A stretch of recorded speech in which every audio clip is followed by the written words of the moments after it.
Here's a 10-inch Hampton topint. It's got a light. I'll spin it.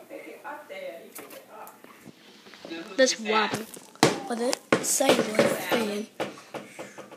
Turn that. Spin it.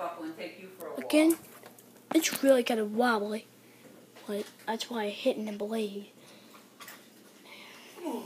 There we go. I'll spin it now. Oh, it's just got an upspin. No, Eli, let me show you where you can put it. Come here. Get your bike. Bring your bike. Bring your bike. Got damn wide. Bring your bike.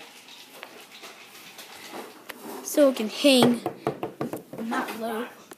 It's under my sink, you can see here. Sink of Mississippi.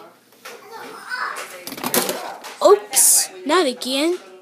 I just fixed it. Hang on. So you can see it got a light. Top of the moon. There's the top of the lights. Nice spots up right there.